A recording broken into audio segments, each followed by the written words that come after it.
Fala galera, Masters and Players, beleza? Agora o Flash caiu, morreu. Depois ele renasce, não tem problema. Estamos ao vivo, em definitivo. Vamos lá, daqui a pouquinho nossos convidados estão chegando. O Paulo, o Regra da Casa também. Bebeu um pouquinho d'água, peraí. Caraca, acho que o Flash morreu.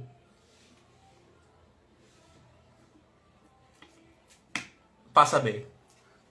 O que acontece? Vamos lá. Olha. Ué, por que a música parou? Esses problemas técnicos. Agora vai.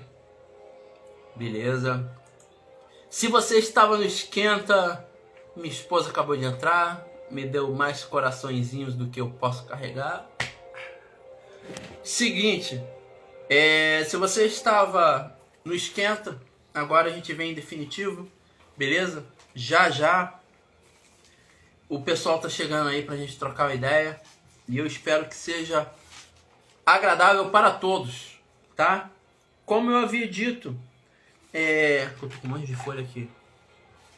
Olha, eu não sei se você sabe. Opa, o RPG de casa aí, beleza, cara? Tudo bem? Daqui a pouco eu te chamo, ok? Aguarda aí, é rapidinho. Tô com muita folha. Aqui. Bom, como eu havia dito, olha só. Eu tive que escrever porque eu não consegui decorar tudo. Desculpem por isso, mas vamos lá. Olha só. Para vocês que não sabem, o jogo mais antigo da história, Senet, o jogo do caminho ou o jogo da passagem, tá? Era um tabuleiro com regra e peças, onde também possuía desenhos, tá? O item foi encontrado junto a vários pertences, né? Numa catacumba egípcia, e não foi uma, foi em vários, né? Então esse podemos dizer que é um ensaio para o xadrez, né? Fala aí, Paulo, beleza? Daqui a pouco você entra comigo também, beleza? Tranquilo? Aguarda aí, eu estou feliz pra caramba porque tem muita gente hoje aqui e eu sei que vocês vão gostar demais porque eu já estou amando. Bem, então o que acontece? Esse Senet foi um jogo bem antigo, né? Já que a gente está falando de antiguidades, né? Então, depois desse Senet, temos também o clássico Go, né? Pra quem não sabe, é aquele joguinho lá, chinês, lá, sinistro, que, sinceramente, se eu não me engano, são mais de 170 jogadas diferentes que você pode fazer. Brabíssimo. E o cara que joga bem lá, ele é tido como um deus, assim, porque não é todo mundo que consegue sempre ganhar em Go, porque são várias estratégias, né? Então, tipo, o cara que se permanece, por exemplo, como campeão por muito tempo, é como o próprio Senet aqui, né? Ele é tido como o grande campeão entre os campeões, vamos dizer assim. Na época aqui do Egito, ele era conhecido como o grande jogador e tudo mais, né? Tá. Deixa eu ver se é isso. Ó, dado ao fato dos mais nobres serem enterrados com os pertences deles de valor, no caso, né? Que era o seu ouro, seus vasos, carruagens, roupas, né? Empregados, que de certa forma era bem cruel, né? Mas para eles não. Eu vejo uma certa crueldade nisso, né? Porque não deixava o coitado lá, vai, eu vou morrer, entendeu? Vamos tirar meus órgãos aqui, mas vai embora, pode ir embora, vai formar família. Não. Pegava Cadungo, vem cá, tu vai comigo, quero que tu vá comigo, entendeu? É isso, e acabou. Porque infelizmente os empregados iam, até animais iam, cara, junto, ficavam lá na cripta, né, na tumba lá e tudo mais. Então, assim, do Senet, no caso do teatro, né, como eu havia dito, do teatro passamos para jogos, né, onde são incorporados o Senet, né, o Go Tem um outro também aqui, que é indiano, que eu tinha até falado, que também é parecido com xadrez. Que é bem interessante aqui. O nome dele é engraçado, cara. Cadê? É que agora eu não tô lembrando aqui. Mas eu tinha anotado. Juro. Ó, o Senet, ele é datado de 3.500 anos antes de Cristo. Esse Senet. Opa, Guilherme, beleza, cara? Bem-vindo. Espero que você curta a live. Já já os meus convidados entram para conversar com a gente. Beleza? Aguarda aí, acompanha aí. Caramba. Eu tinha anotado. Deixa eu ver se tá aqui.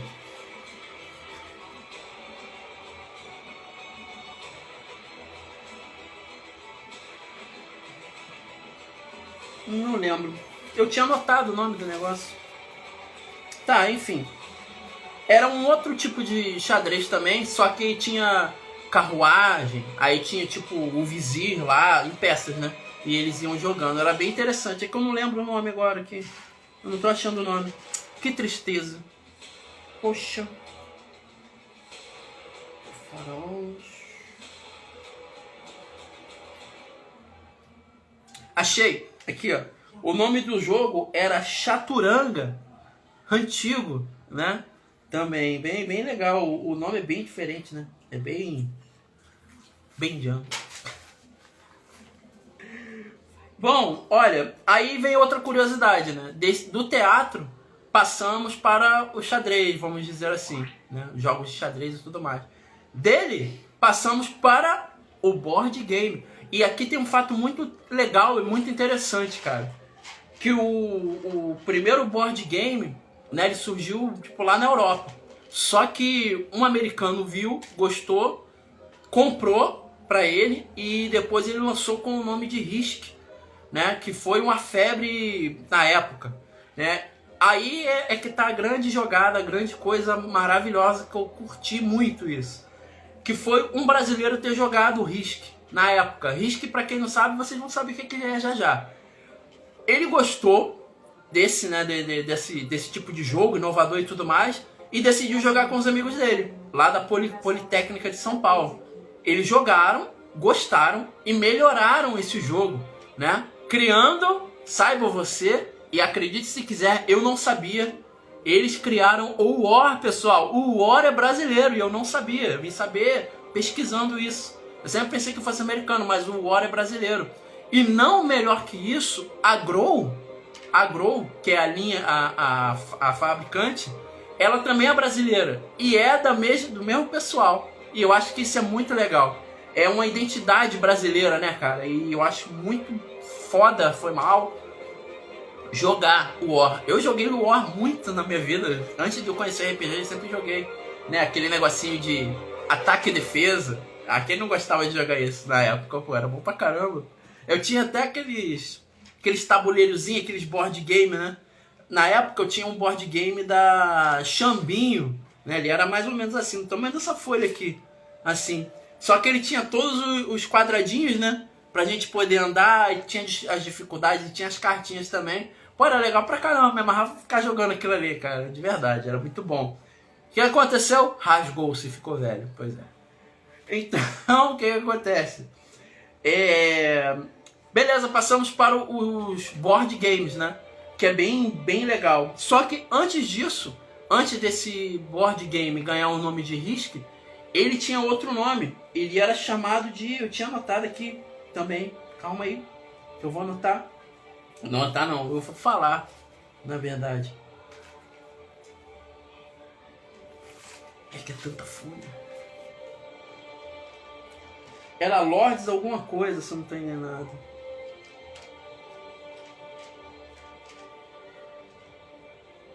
Poxa. Mas enfim. Perdi o nome do negócio aqui. Achei, eu acho.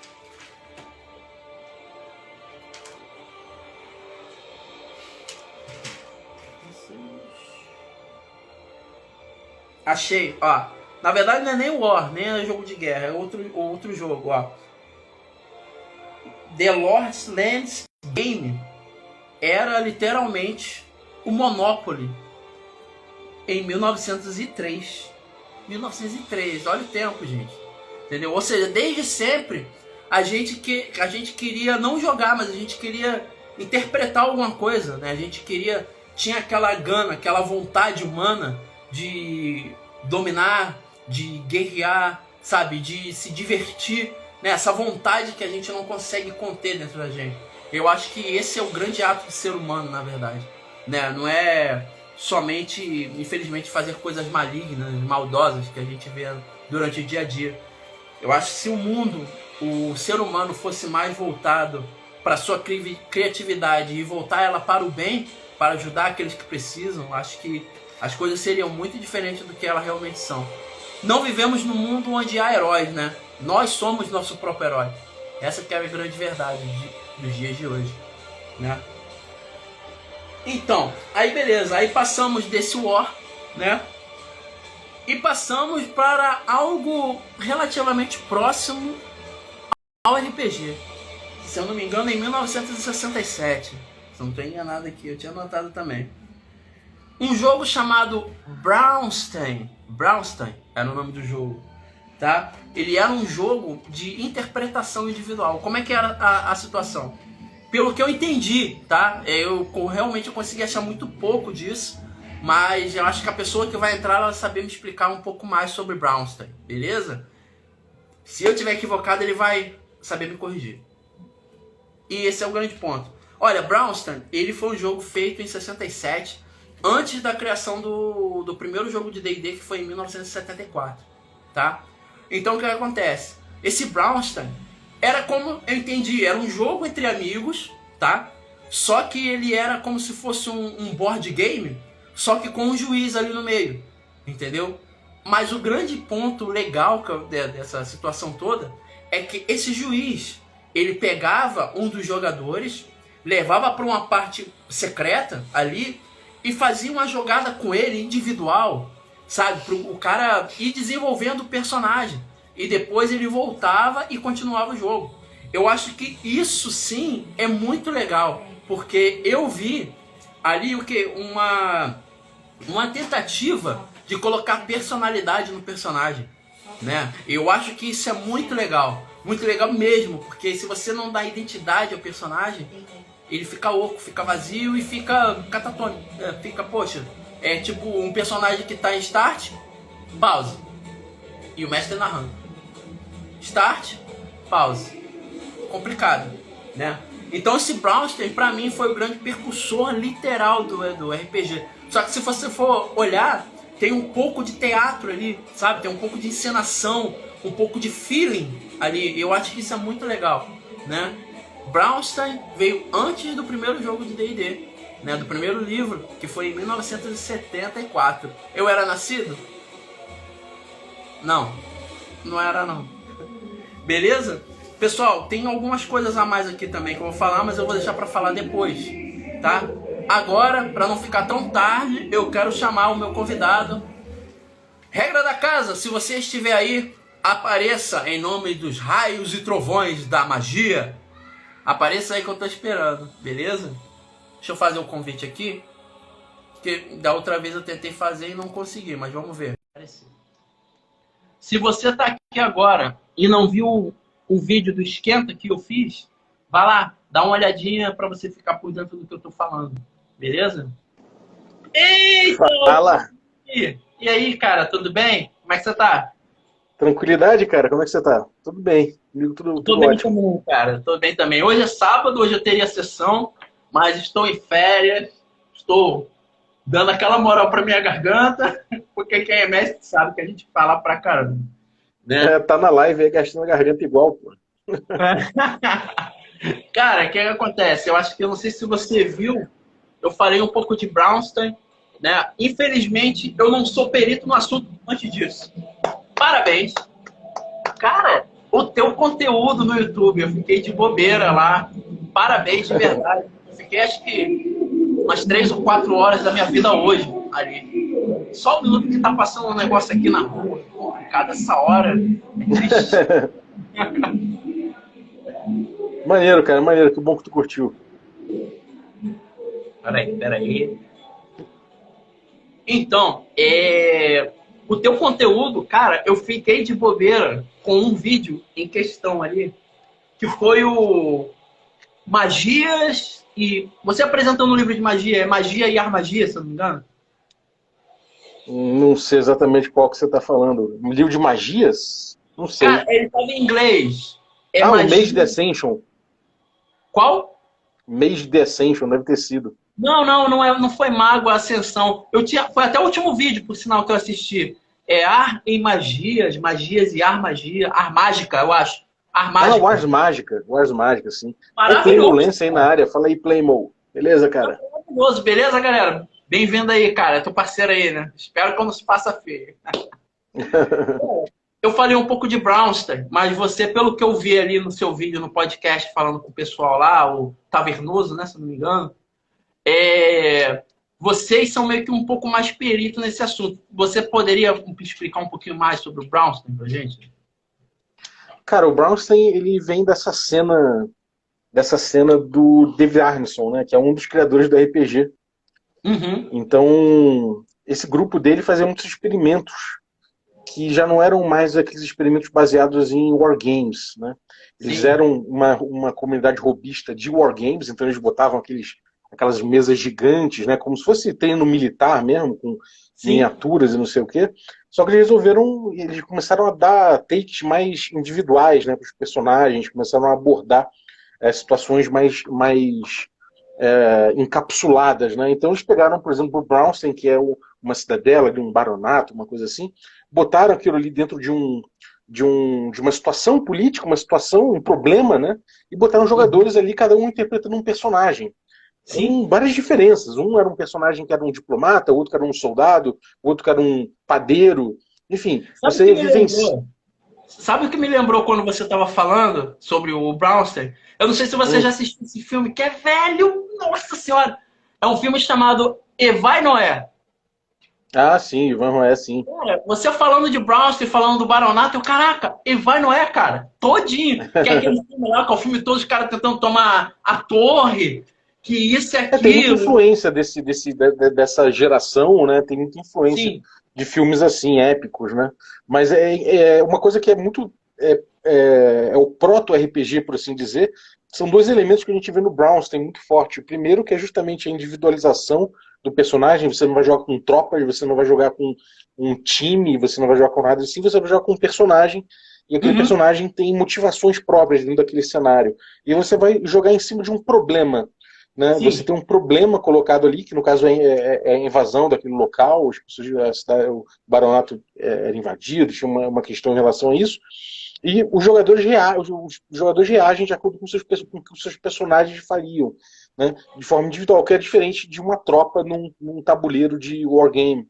Então, isso aí foi um dos principais sopros, né, de criatividade que acabaram levando para o D&D, até porque esse grupo do Arneson acabou criando uma campanha, né, que era a campanha do Blackmore, e essa campanha de Blackmore passou muito tempo nos porões do Arneson, e essa efervescência dessa cena acabou levando a uma campanha muito grande de RPG, praticamente, né? O Blackmore é um cenário que existe em RPG, ele foi o primeiro cenário de RPG junto com ali no D&D clássico. Sim. E você vê que ele existe, é um cenário que precede o próprio D&D, né? Então, quando o D&D emerge, ele se usa, né, desse estilo de jogo criado ali em Minneapolis, nos porões de Minneapolis, né? Caraca, Então, como é que eu posso dizer? É o suprassumo da arte, né, cara? O suprassumo da arte, da invenção. é uma coisa curiosa essa coisa da arte, porque Sim. ali na cidade é uma das cidades gêmeas que você tem ali, né? E o Arneson, ele vem da mesma cidade de onde surgiu o Prince, o cara do Soul ali, o cara o Prince, né? O Prince, o cara da Sim. cultura pop aí, do Purple Rain, exatamente. Você tem também ali você tem uma leva grande de artistas de soul que surgiram naquela época, você tem naquele local ali surgindo várias bandas, você tem depois algumas bandas de rock experimental surgindo dali, e parece que há uma questão até física, geográfica ali, com invernos que são meio rigorosas, as pessoas vivem em seus porões, então as pessoas criam muito do contexto daqueles porões isolados. Então muita gente fazia saunas, muita gente armazenava corpos em suas geladeiras, outras pessoas brincavam de criar, de fazer música, de fazer música soul, e outras pessoas piraram em jogos de interpretação, né? Então surgiu o D&D. Muito daí.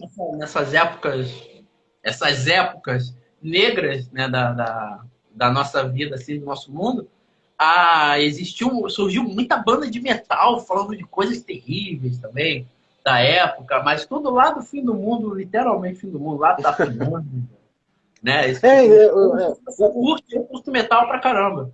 Sim. Entendeu? Bem legal. Sim. E se você for olhar legal, já que você curte rock também, você vê uma grande identidade numa banda especial, pelo menos para mim, que é o próprio Black Sabbath, cara. Sim. Eles têm uma pegada RPGística assim, bem forte, começando pelo guitarrista, né? Que é o Tommy Iommi, mas o cara é brabo. Se eu não me engano, tem agora eu não sei se é um grupo ou é o guitarrista que se chama Blackmore Night. Tem um grupo, né, que é o Blackmore, né? O grupo, Blackmore né? Night. Mas eu não sei se tem a ver com o cenário do Blackmore, não sei se tem. Aí eu não sei dizer. Eu não sei dizer se essa banda tem a ver com o cenário de RPG. Não consigo te dizer. Mas o que tem, cara, eu acho que o que tem de conexão aí muito forte, e eu não sei se alguém do Black Sabbath manjava de RPG nos anos 70, acredito que não, mas o que eu vejo de confluência é uma coisa que surgiu no AD&D primeira edição, que ficou famoso com o resgate do Old School, né?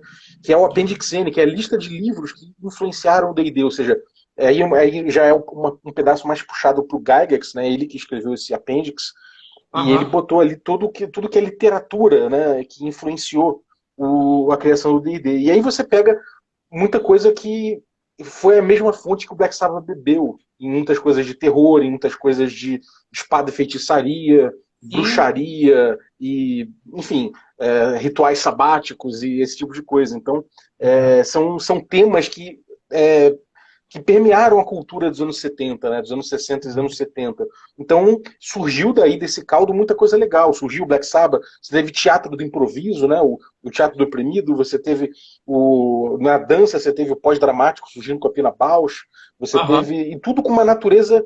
Você teve o Miles Davis, né, surgindo com o jazz muito com fusion, né, uma coisa muito improvisada. Então você tem ali um momento de cultura muito efervescente, baseado em improviso, baseado nessa coisa da cooperação, do jamming, né? Então o RPG ele nasce muito desse caldo, desses zeitgeist dessa época, né? Que é uma coisa do improviso, da cooperação. E é uma coisa até que eu acho também que, tipo assim, ninguém faz nada sozinho, logicamente, né? A gente, se for tentar fazer alguma coisa sozinho, a gente não faz. Até quem escreve, por exemplo, eu escrevo, né? Eu faço os meus contos lá de fantasia e tudo mais, mas eu não faço sozinho, porque eu pesquiso aqui, pesquiso ali, me inspiro com alguma coisa, ou seja, eu não estou fazendo sozinho, literalmente. Não estou criando nada do nada, né? Do vazio, não existe. Mas existe um ponto que eu acho que é crucial, infelizmente, muita coisa que poderia ser originalmente incrível acaba entrando pro livro do esquecimento. O que é? Porque quando tem muita cabeça pensando com muita ideia diferente, acaba criando o quê? Uma poluição criativa. Infelizmente. E eu acho que muita coisa acaba sendo perdida nisso, né? Porque todas as ideias elas são válidas, mas aí acontece de um não gostar da ideia do outro, aí acaba gerando um pouquinho de discussão, e isso e aquilo. Se eu não me engano, aconteceu, infelizmente, com o Gygax, né? Que vocês estavam até falando na live lá, que eu vi também de vocês. Maravilhosa. E eu acho que a cooperação ela não está só na mesa de RPG. Ela não está não só ali com os personagens. Porque, querendo ou não, durante o dia a dia, nós somos cooperativos, né? A gente se ajuda quando dá, a gente faz isso e tudo aquilo. Só que na mesa, infelizmente, algumas vezes, tem as tretas, né? Tem as tretas particulares. Aí fica atrasando a mesa. Aí fica gerando mais pano para manga. E até eu falei isso na minha live passada, que foi até me perguntado, mestre, o que você faz Quando isso acontece, quando começa essa discussão, a minha resposta foi essa. Eu não sei se seria a sua. Eu cruzo meus braços e fico olhando. Começou com eles, termina com eles. Entendeu? Porque eu não gosto de dar pitaco na opinião deles. Porque se eles estão discutindo, que eles terminem a discussão por eles mesmos. Eu não quero ter influência nisso. Entendeu? Eu fico muito à parte disso. Eu gosto eu tenho um. e dar todos os obstáculos para eles poderem passar. Agora, eu não me meto na discussão do grupo. Isso não. Agora, fora do grupo, é outra questão. Tem uma coisa que a galera, até a galera do grupo do Telegram fala muito, que é o lance do mestre, ele não é o responsável pela diversão do grupo, né? Isso é uma Sim, coisa, é um senso comum que muita gente tem, mas que no fundo somos todos pessoas capazes sim. de nos relacionarmos ali, todo mundo buscar a sua própria diversão e todos buscarem sua diversão em conjunto. Então por que o mestre é responsável especialmente pela diversão de todos? Se começou uma briga, a gente tem um problema interpessoal ali, não um problema de RPG. É um problema Uhum. interpessoal. As pessoas todas são independentes e autônomas para resolverem entre si. É claro, Sim. né, o mestre dentro do jogo, e aí dentro de pequenas coisas, pequenas atitudes dentro do jogo, enquanto o jogo está rolando, né, eu prefiro tomar sempre o caminho um caminho neutro, né? Um caminho neutro, e digo, seguir a regra, deixar o dado aparecer na frente sem rolar atrás do escudo. Eu não uso escudo. Eu acho que o jogo ele tem certas regras, ele tem. Você pode combinar as rolagens que você vai fazer, mostrar, então, vou fazer essa rolagem, se sair tanto vai acontecer isso aqui, isso aqui, isso aqui. Você ser claro e transparente em relação às coisas e as pessoas Uhum. entenderem que todas as vontades criativas dentro do RPG se submetem ao que os dados trazem, ao que o sistema traz, ao que a regra está propondo, né? Uhum.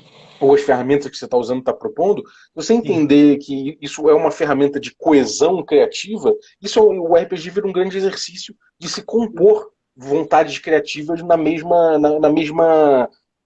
ficção, né? Eu acho que isso é Uhum. uma das grandes belezas do RPG. Se eu chegar com 6 pessoas e a gente falar, então vamos sentar aqui, vamos gerar uma ficção, vamos gerar uma história, vai dar muito problema, porque eu vou querer uma coisa, o outro vai querer outra. Mas o sistema, a gente sentar com o mesmo sistema entre nós e jogar com base nisso, a gente está usando a mesma estrutura para criar junto, e o sistema já dá o peso criativo para as pessoas. Então, as coisas vão acontecendo, confluindo com naturalidade, quando você tem uma estrutura e uma ferramenta para trabalhar com a criatividade, entendeu? Sim. Por exemplo, eu mesmo, eu sou um mestre que eu não me apego à mecânica. Ela está ali e eu uso apenas quando, vamos dizer assim, quando me convém. Porque eu prefiro dar mais atenção à história e ao desenrolar da situação com o pessoal na mesa do que eu ficar toda hora pegando o livro, olhando regra. Isso é muito chato, eu já passei muito por isso. Eu querendo atuar o personagem, sabe? Aí o mestre não lá, segurando o livro, para ver se era aquilo mesmo que tinha que fazer e tal. Isso é um pouco chato. É necessário, mas eu acho que tem momentos para isso. Né? Há momentos para você usar a regra. A regra, como você até mesmo tinha falado em um dos seus vídeos, ela é uma ferramenta. Ela está ali para ser usada. Mas não significa que você tem que, toda hora, incorporar a ferramenta. Né? Você não precisa disso, senão a história não anda. Né? É igual o rapaz Sim. que falou lá no teu vídeo, eu ri pra caramba, do... Como é que ele falou? É um pop-up de... Tipo, de pop-up sexual, que toda hora aparece lá, aí tipo, vai interrompendo o jogo, né? A história do jogo e tal. Eu ri pra caramba quando ele falou isso. E isso realmente é Sim. verdade, mas é muito difícil rolar uma parada dessa assim. E quando Eu for tava, eu é muito tava, difícil usar. eu tava pensando um pouco isso recentemente, né? Trabalhando um pouco isso, porque eu tô pegando os textos do Baker, né? Do Vincent Baker, o autor do Apocalypse World e tal. E ele tenta descrever o que é o RPG, né? Uhum. Fazer uma abstração descritiva do que é o RPG, como ele funciona, como é que são as relações. E eu acho muito curioso a gente pensar que o RPG é um diálogo, né? De certa forma, a gente tem, no sei lá, a gente pega a regra do D&D, né, o atual, o D&D quinta, D&D quarta, D&D 3.5, a gente Você tem joga? grandes jogos, você perguntou o quê? D&D, no caso? É, quinta edição do D&D. Você joga? Jogo. Eu ainda Nem não eu não joguei. tenho uma campanha, eu não tenho uma campanha atualmente longeva de D&D quinta. Mas Ah, eu joguei agora uma aventura, jogo de aventura em aventura, né? Eu legal. tive uma campanha no Regra da Casa que durou uns 2 anos. Não, durou um ano. E depois não peguei mais campanha de D&D. D&D quinta. Mas eu jogo D&D antigo. Eu jogo ainda D&D BX. Eu jogo Ah, D&D... eu jogo D&Ds antigos, sacou? Eu gosto de jogar D&Ds antigos, dos anos 70, dos anos então, 80. então tu vai curtir isso aqui. Isso aqui pra mim é um achado e um grande tesouro. Olha só. Ah, o Forgotten, segunda edição da D&D. Chegou no Brasil esse, né? Ó, É, essa já tem caixa um aí, livro. essa caixa é boa, cara. Essa caixa é boa. Cara, aqui tem o conteúdo que tem aqui dentro. Eu não consigo encontrar nos novos lançamentos. Eu acho que quando ele É, era mais antigo, ele era mais completo. A mecânica era horrível, mas ele era um pouco mais completo, porque ele conseguia fazer a gente se imergir mais no mundo. Pelo menos eu acho. Tanto é que eu amo a história do Forgotten 3.5, no caso do D&D 3.5. Para mim é maravilhosa aquela história. Entendeu? A história daquele mundo e tudo mais. Mas eu acho que conforme ele foi avançando, infelizmente, eles começaram a dar mais importância para a mecânica e diminuindo um pouco a história. Eu acho que isso atrapalhou um pouco o desempenho. existe uma relação entre essas duas coisas, né, que a gente encarou durante muito tempo no mercado de RPG na comunidade, nas comunidades de RPG como uma coisa autoexcludente, né, de como a mecânica e a narrativa, de certa forma, elas trabalham uma contra a outra. De quando você Aham, tem uma, você não tem a outra. é E a partir dos verdade. anos 2000, você teve as discussões da Forge, que meio que mostraram que isso não é uma dicotomia real, né? De que a gente tem a mecânica, uma boa mecânica, ela impulsiona a sua narrativa. Uma Uhum. boa mecânica, ela ajuda você a trabalhar os conflitos que a sua narrativa, que emergem da sua narrativa, e devolver à narrativa uma resolução interessante, né? Sim. E, é isso que eu estava inclusive falando do Baker, né? Que é um pouco disso que eu estava vendo a respeito dos textos do Baker, mas que é curioso a gente pensar que durante, pelo menos ali, os anos 80 e os anos 90, muito acentuadamente, a gente viu essa dicotomia muito forte, né? O vampiro sendo a maior expressão, talvez, disso, de falar que Sim, existe a regra de ouro, né? Se a sim. regra entrar no caminho da narrativa, você prefere a narrativa, abandone a regra. E Uhum. eu caminho mais para trás, né? Eu gosto, o meu D&D favorito, né, o meu momento do D&D favorito é o D&D antigo, o D&D original, né, o D&D que vai até o Primeirão. Basic ali. Exatamente. A edição zero, né, e a edição Basic ali, né, no caso, o segundo take do Basic ali, o Basic e o Expert.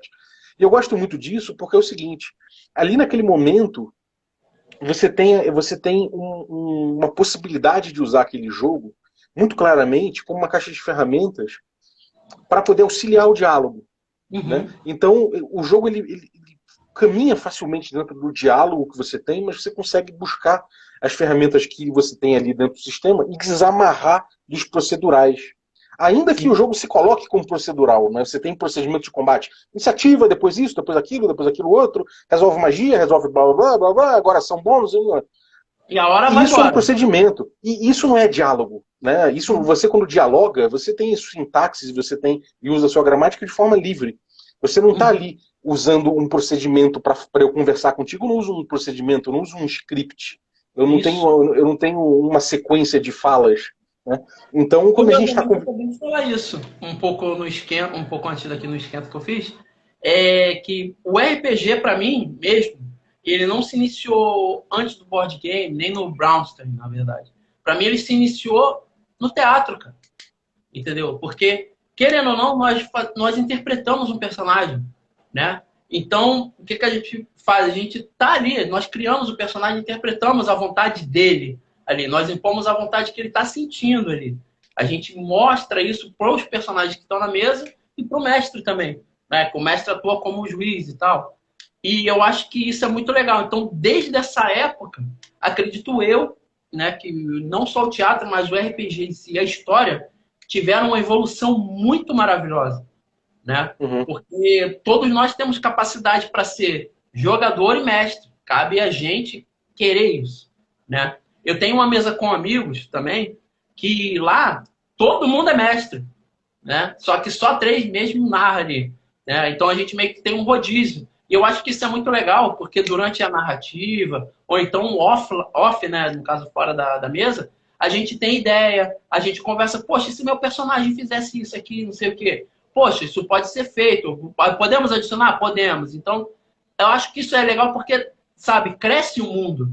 Né? Eu acho que isso é bem legal. É uma questão da pessoa ouvir, absorver e ver se dá. Se dá, ótimo. Se não der, só falar, pô, não dá. Né? Não dá para incorporar o que você quer ou então tudo mais. É toda uma questão não de ponto de vista, mas tudo uma questão de você querer fazer isso. Né? Uhum. Você querer Sim. interpretar. Eu acho que Existe uma coisa que eu acho importante, é o seguinte, uhum. dentro do teatro a gente tem interpretação, né? Nem Sim. sempre, porém, a gente tem um jogo, né? Aham.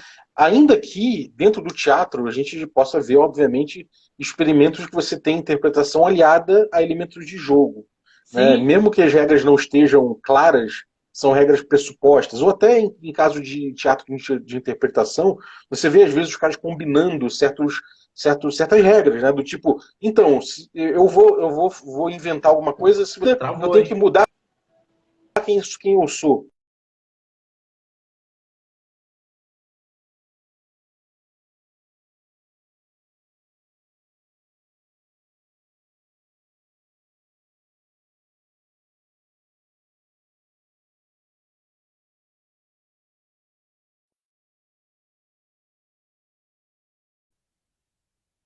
Opa, voltou.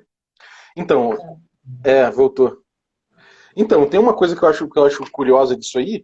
Eu vou fazer um café. Vou fazer um café enquanto isso. Isso aí, isso aí. Puta, é Hã? rapidinho de você falar um negócio. Pessoal, vocês que estão aí online, vendo a gente, se tiver pergunta, manda que a gente responde, não tem problema. Beleza? Fica acanhado, não. Diga lá. Então, em teatro, né, em muitos experimentos de teatro, você tem, por exemplo, o teatro de improviso, que o cara chega para você e fala, então, quando você, sei lá, você se apresenta, e se eu falar Uhum. muda, você vai falar que você vai ter que mudar o seu nome. E aí Uhum. o cara fala, eu sou, sei lá, José Cleiton, o arqueiro. O cara fala, muda. Aí eu falo, eu sou Jair Bolsonaro, o arqueiro. Muda, eu sou Lula, o arqueiro. Então, tipo, sei lá, todo um exemplo esdrúxulo. Mas Sim. são regras, né? Você tem interpretação com pequenas regras. Isso não Uhum. deixa de ser um exercício de um jogo de interpretação. Então, eu acredito que as origens do RPG são muito distintas, né? Eu acho que uma coisa que faz diferença é quando a gente começa a encarar que o RPG, a gente começa a perceber as regras que a gente tem dentro do RPG. E aí o RPG se funda, né? Quando o RPG é fundado é quando a gente fala, temos regras para interpretação. Né? E Uhum. isso é importante a gente perceber que se você joga um xadrez e diz que o Ah, seu rei é o Napoleão Bonaparte, isso não vai ah. mudar o jogo do xadrez. Concorda? O jogo Pô, de xadrez vai claro. ser igual. Você vai continuar jogando da mesma forma aquele xadrez. Mas no RPG é importante, e ele tem regras para que você dizer que seu rei é Napoleão ou Carlos Magno, que isso vai fazer diferença naquele jogo. Então, Uhum. essa consciência que eu acho que funda o RPG, em termos de interpretação em relação ao que é o teatro, ou ao que fosse, sei lá, de repente, um exercício de improviso, ou uma literatura, sei lá, feita de forma colaborativa, sacou? Uhum. Bom, vou fazer um barulhinho Entendi. de café aqui, que eu tô moendo meu café. Não esquenta, não. Eu vi que tu tem até vídeo lavando louça, cara. Caraca. Manda aí, fala Isso aí. é legal pra caramba. Porque a gente acaba em alguma hora do dia, e isso até acontece comigo. A gente tem uma ideia muito boa. Aí a gente fica naquela. Acaba fazendo vídeo. E como que você acha que acabaria levando 10 minutos? Leva 1 hora, 2 horas. É igual a narrativa. A gente fala, não, pode vir, eu vou começar às 4, mas termina às 8. Quando tu vai ver, já é Aham. 11 da noite, meia-noite. Porque Sim. isso é interpretação. Ela não tem tempo. Ela não se deixa ter tempo para ela, né, cara? Eu acho que a diversão faz o tempo voar assim. Ó, Se nossos mas vou serviços te. fossem dessa forma, divertidos, todo dia a Sim. gente vai querer chegar em casa falando, poxa, eu tenho que voltar para o trabalho amanhã. Foi bom demais hoje. Mas, infelizmente, não é assim. Infelizmente acabou, né? Verdade. Eu tô fazendo uma campanha chamada Biergotten, e nessa campanha eu jogo ele estilo West Marches, né? Esse Aham. estilo West Marches quer dizer que qualquer pessoa pode jogar essa campanha, é uma campanha aberta. Qualquer grupo pode chegar e falar, tô a fim de entrar nesse local e conhecer, e invadir esses ermos, sei lá, buscar essa aventura.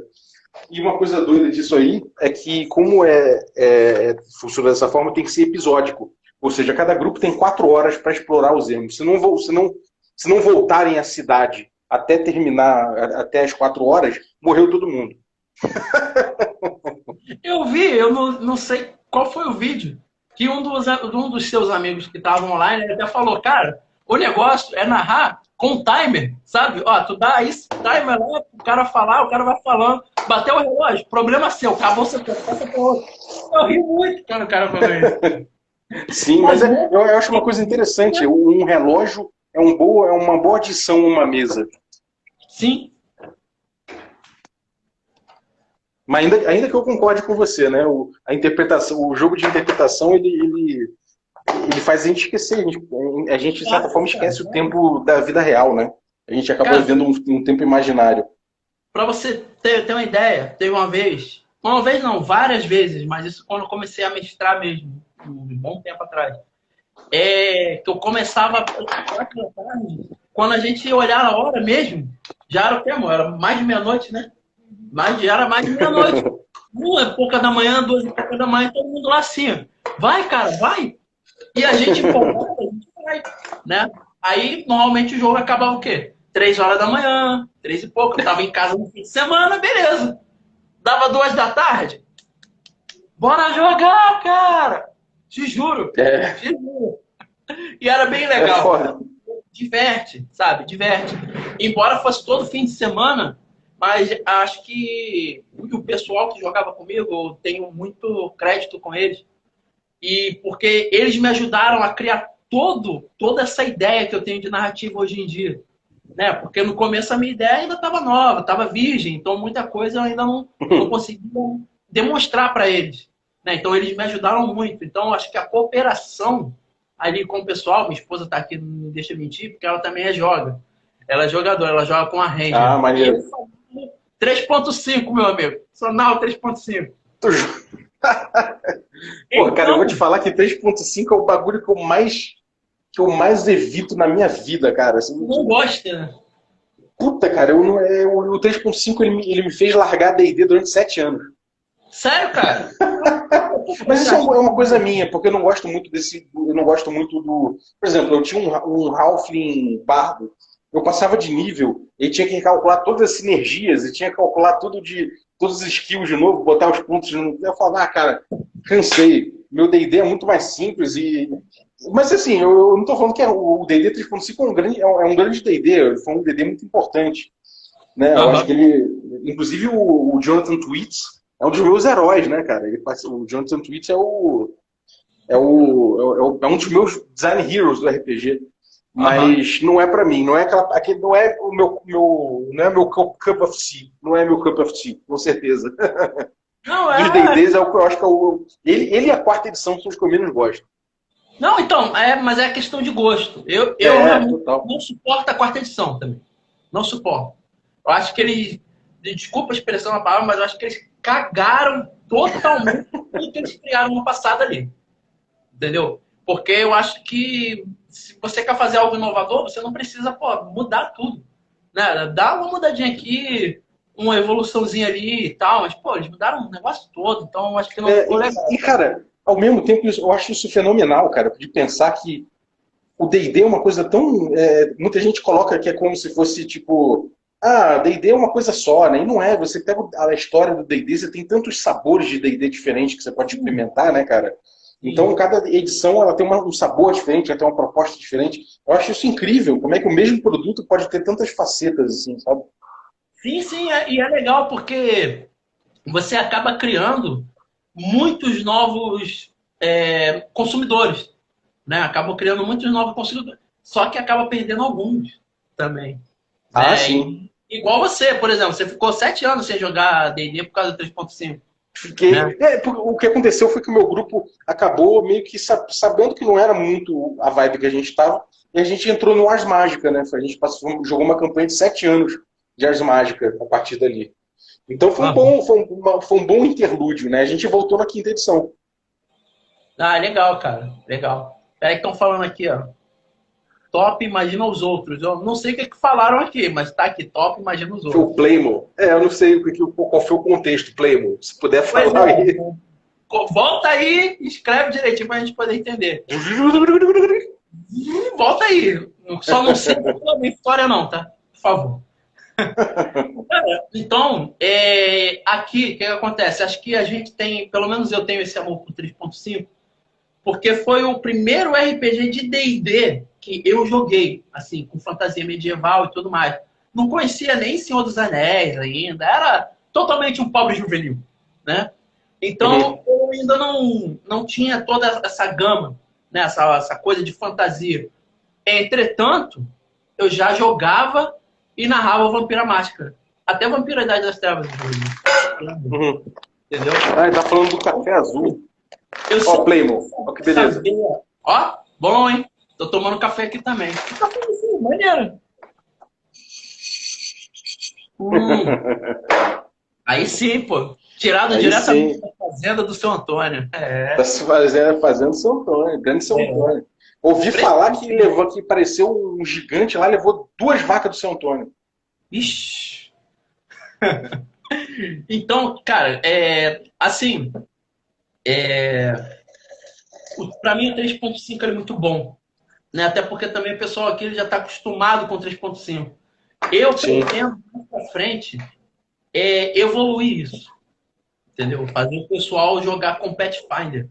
Porque o Pathfinder, ele é literalmente a melhoria maior do 3.5. Tudo que tem no 3.5 tá nesse Pathfinder, mas pô, de uma forma até absurda, eu digo.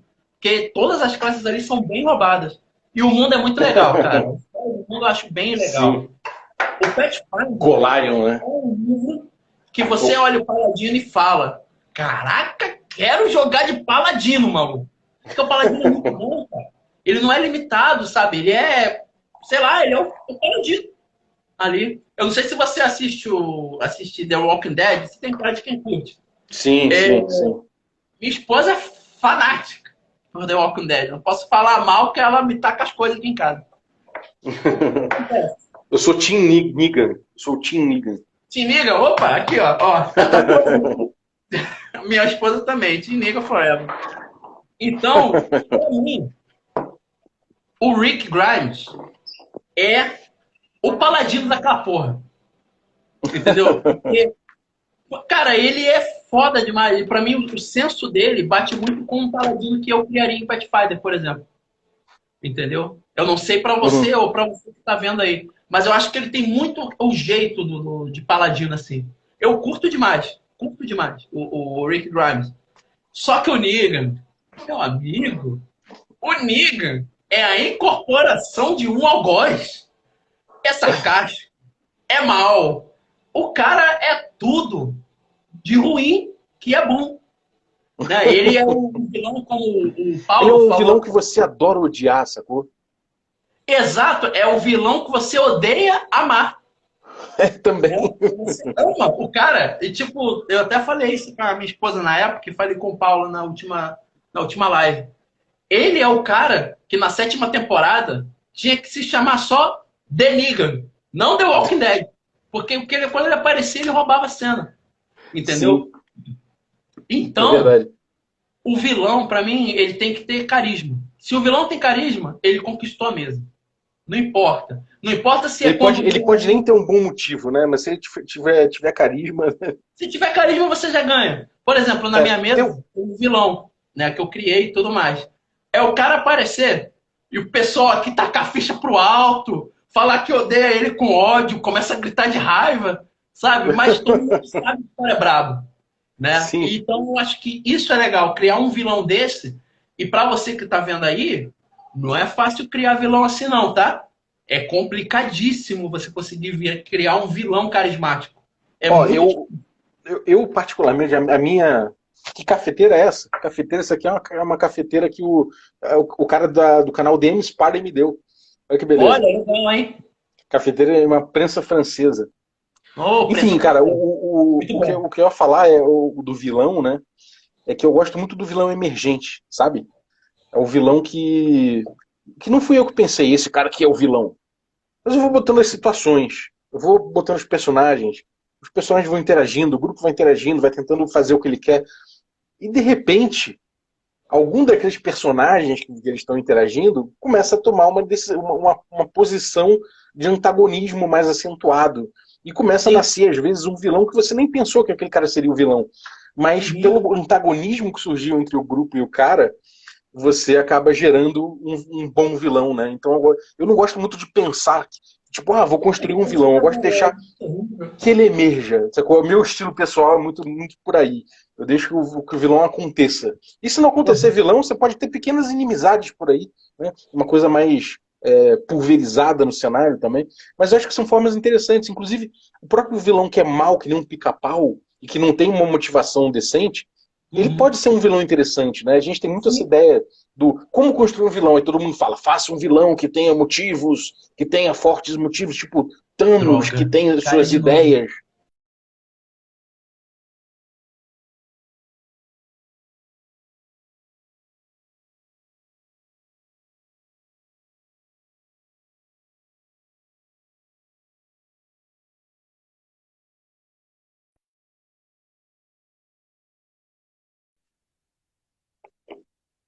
Voltou, né?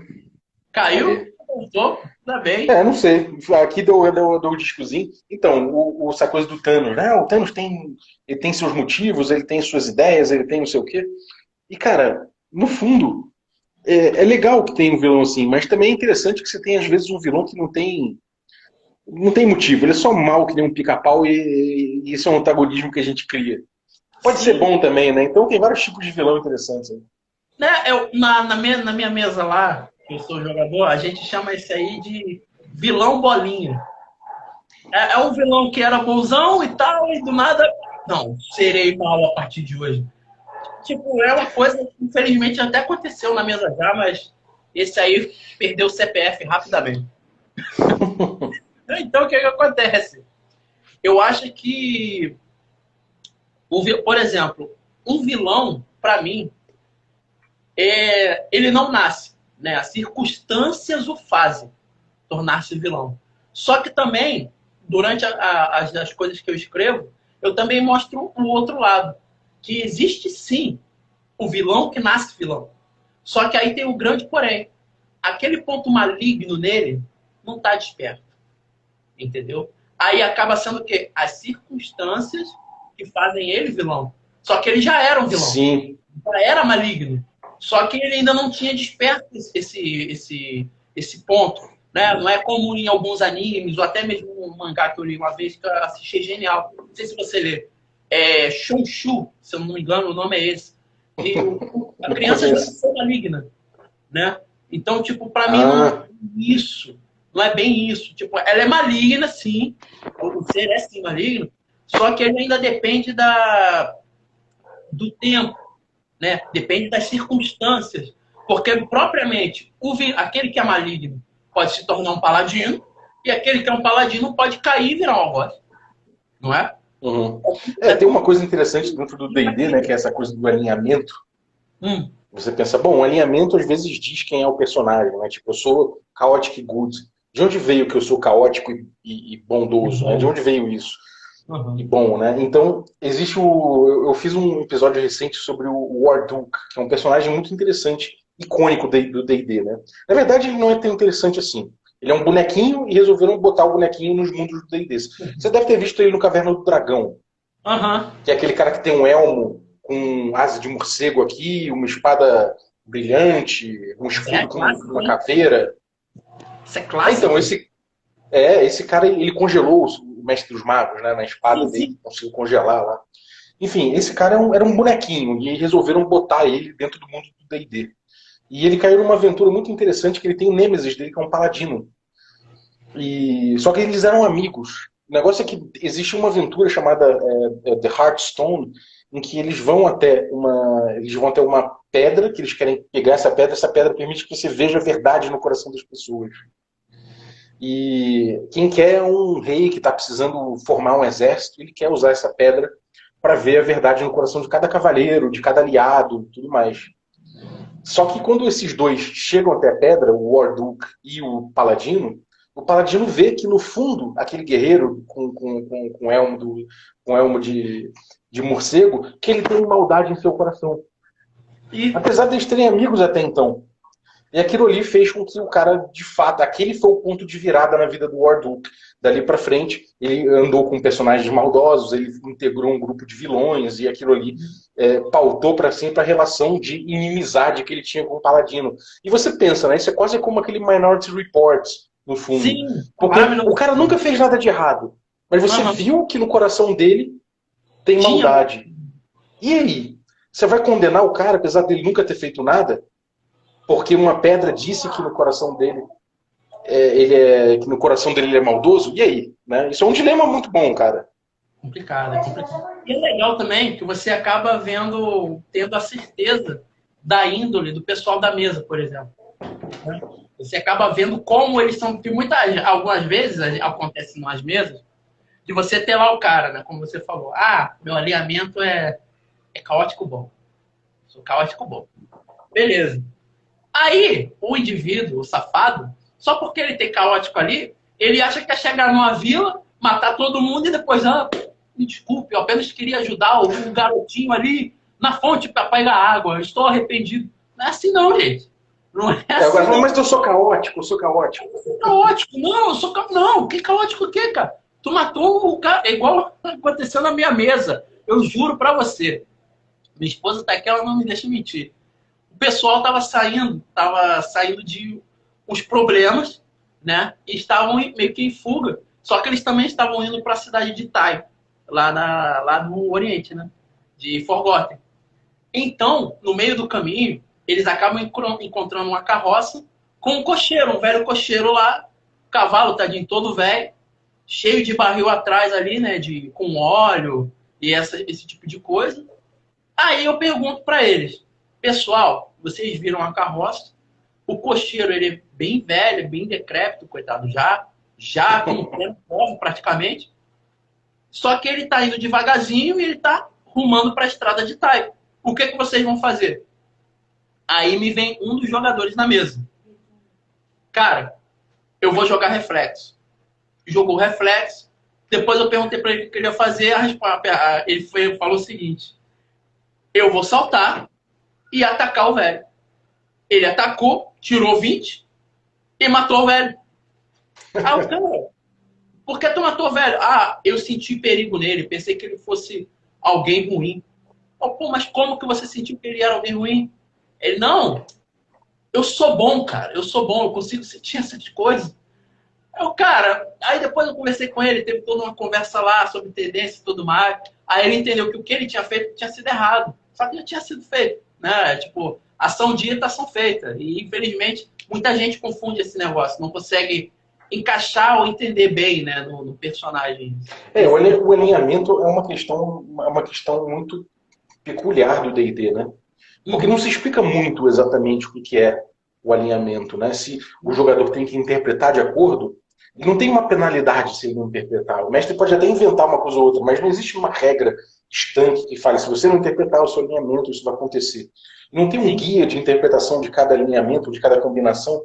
E uma coisa que antigamente no D&D, na origem do D&D, né, quando surgiu a coisa do alinhamento, isso era uma coisa muito etérea, né? O alinhamento no D&D antigo, porque ele não tinha muito a ver com a sua índole necessariamente. Até tinha. Mas fundamentalmente aquilo ali era o seu papel na luta cósmica entre a ordem e o caos. Então você não tinha bom e ordeiro, você tinha ordem, neutro e caos. O seu personagem está em um desses 3 pontos e só. Né? Não existe o... fala. Eu acho que o alinhamento ele é uma coisa muito pessoal, sabe? Ele é muito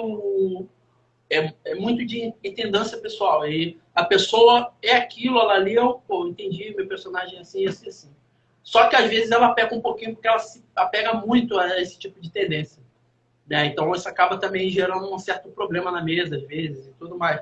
Por exemplo, na mesa que eu jogo, lá o pessoal, eu acho isso super errado, mas eu tô jogando, infelizmente, né? Posso falar nada. Por exemplo, eles não permitem que no mesmo grupo tenha um paladino e um ladino. Não permitem. Não pode. Não pode ter isso. Ué, mas o que isso tem a ver, gente? O cara só é Pode ser ladino. um ladino de coração bom, tipo Robin Hood, né? Também. Mas aí vai da pessoa. Não é porque o cara é ladino que ele vai fazer maldade, que ele vai roubar toda hora. Entendeu? Aí é complicado. Vai muito da... O Bilbo, né? O Bilbo Baggins, ele seria um latino, uma espécie de latino, chamam ele de burglar, né? Uhum. Então, ele é um ladino, né? E o Bilbo é um doce de pessoa, né? É verdade. Por exemplo, questão de alinhamento, o próprio Conan, eu não sei você, mas eu encaixo ele como caótico e bom. Não sei dizer. Não sei dizer. O Conan, às vezes, ele dá uma... Ele é meio cruel. Às vezes o Conan é meio cruel. No literal, bom é foda. caótico, caótico. Se pudesse fazer. Caótico, caótico. Entendeu? Mas ele tem seus momentos de ajudar as pessoas também. Só que é daquela forma bruta dele. Né? Ele é daquela forma bruta. E eu acho que interpretar um personagem assim é gostoso demais. Mas ele endurece ao longo do tempo, né? Ele vai ficando mais cruel. Sim. Aquela frase clássica dele, né? É uma frase bem cruel, cara. O Conan. É o Conan. É o Conan. o Conan. Infelizmente eu ainda não cheguei a ler nenhum livro. Nem quadrinho, na verdade. Pô, cara, é muito bom, cara. Vale a pena. Nanquim, Pipoca e Nanquim, eu acho o nome. Pipoca Nanquim, eu sigo ele. Maravilhoso. Maravilhoso. Muito boa edição, vale muito a pena, cara. A Torre do Elefante, em ordem, pô, muito bom, muito bom. Sim, são maravilhosos. Aí, ó, se alguém do Pipoca Nanquim estiver vendo, pode falar aí, pode botar aí, porque... Eu falei Nanquim Pipoca, né? Pipoca e Nanquim. Nanquim Pipoca, ou é Nanquim Pipoca ou é Pipoca e Nanquim. Acho que é Pipoca e Nanquim. É Pipoca e Nanquim. É muito bom. E, no caso, só para não tomar mais do teu tempo, porque eu sei que é complicado criar as coisas e tudo mais, isso aqui é um pouquinho fora desse âmbito assim, da gente. Cara, como é para você lidar com isso tudo? Essa questão de criar podcast, criar vídeo, aí postar algumas coisas no Instagram. Tu faz live pelo Instagram também, não? Faço live à louça. Como é que é essa corrida para você, cara? É que é literalmente um tornado a tua vida, não é uma corrida só. Cara, o canal Regra da Casa, ele surgiu muito como experimento mesmo, né? Experimentando. Tinha mais gente, mas acabou que o canal ficou basicamente eu. E vários dos experimentos que a gente fez, muitos deles não existem mais, não produz mais. Mas o podcast, que foi um dos experimentos, deu certo. Ah, legal pra caramba. Então, podcast muito bom. Então é uma coisa que toma muito tempo de fato, mas é uma coisa que é muito gratificante, né? Eu gosto de fazer isso. E uma coisa que eu posso dizer é que a partir de certo ponto ficou insustentável do podcast. Ele sai todo dia, né? Mas aí eu lancei uma campanha no PicPay, né, para as pessoas apoiarem financeiramente o podcast. Então hoje em dia eu pago um editor, eu tenho certas coisas que eu consigo mexer que me liberam mais tempo. Então eu consigo fazer uma live, eu consigo fazer uma coisa ou outra para complementar o conteúdo que eu coloco no podcast. Mas o podcast emergiu no projeto como carro-chefe, né? Então eu respeito ele como carro-chefe. Em torno dele eu produzo conteúdo que reforça o que eu estou trazendo ali no podcast, entendeu? Mas, pro episódio 1000 que está vindo aí, daqui a 100 e poucos episódios, vai ter o episódio 1000, e no episódio 1000 vai ter uma reformulação maneira aí. Legal, cara, legal. E uma coisa que eu achei muito interessante no que eu estava vendo, é que vocês estavam falando de um filme que vocês tinham comprado, se eu não me engano, e você ia assistir com os assinantes. Isso é muito legal, cara, essa iniciativa. Ah, sim. Eu recomendo ver, cara, o Secrets of Blackmore, que é um documentário que, inclusive, o autor mestrou pra gente uma aventura de D&D. Na primeira masmorra feita para D&D, em Blackmore, o diretor do filme mestrou pra gente, e o filme é muito bom porque ele resgata toda a cultura arnisoniana do RPG. Então Toda vale aquela muito a pena raiz. ver. É o Secrets of Blackmore, muito bom. E o diretor é um cara muito acessível, muito legal. Da comunidade brasileira. Ah, é legal, cara, é legal. Infelizmente, no Brasil, a comunidade RPGística ela não é tão grande mais, né, cara? Nos dias Ah, de não, hoje. mas agora tá maior do que eu acho que tá. Eu acho, suspeito, que tá voltando a ser imensa comunidade e que vai superar muito rápido o tamanho dos eventos que a gente tinha nos anos 90. Segue já não superou. E em termos de editoriais e produtos, já superou há muito tempo. Então, eu acho que é uma questão de da gente conseguir entender o tamanho da comunidade de novo, porque ela está muito espalhada pela internet, né? Então, indexar novamente, conhecer todo mundo trocar informações e se promover mutuamente para que todo mundo consiga mapear novamente o tamanho da comunidade. Acho que é uma questão de censo, né? O censo no sentido IBGE da coisa, é da gente poder medir novamente o tamanho da comunidade, que eu acho que talvez ela seja maior do que ela já foi. Ó, que bom, cara, que bom, fico feliz com isso, porque eu acho Eu que. acho, é achismo, é uma opinião tirada do cu. Né? Aham. Não, não tem problema. Mas eu acho que assim, o RPG, ele é o maior ato particular, social, que a gente pode ter. Porque a gente faz amizade, entendeu? A gente se diverte e é só ali. A gente não precisa sair, sabe? Não precisa passar a noite toda acordado, sabe? Perder a noite de sono, esse tipo de coisa. Mas é algo bom, né? Algo que gera, no caso, aflora o teu intelectual. Eu acho que isso é Sim. muito bom, porque se fosse desde aquela época até a atual agora, todo mundo nesse esquema de jogar RPG, de fazer pesquisas, de ir à biblioteca, fazer isso e aquilo, tudo bem que hoje tem internet, é até mais fácil também. Mas se fosse daquela época até agora, eu tenho certeza que a gente estaria muito mais high level do que a gente está ultimamente. Né? No caso, não questão RPGística, mas questão mesmo social. Uhum. Sim, sem dúvida, cara, sem dúvida. Falou uma verdade aí. Scott, ó, minha bateria vai acabar em pouco tempo, cara. Eu tô longe do meu carregador. Não, tudo Então, eu bem. queria agradecer, qualquer coisa, eu queria agradecer o convite aí e falar, pô, cara, boa sorte aí com o canal. Muito obrigado pelo convite, valeu mesmo pelo papo. Foi muito legal. Que é isso, cara. Eu que agradeço por você estar aqui com a gente, uma pessoa, sabe, maravilhosa, por sinal, bem carismática, bem legal. E, pô, pensar um pouquinho do teu tempo para poder estar fazendo essa live aqui comigo. Agradeço de verdade muito. E uma coisa, sinceramente, não quero perder contato contigo. Tô realmente. Demorou.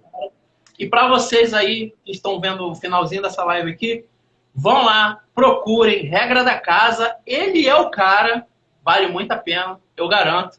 Galera, estamos finalizando aqui essa parte. Já já eu volto de novo.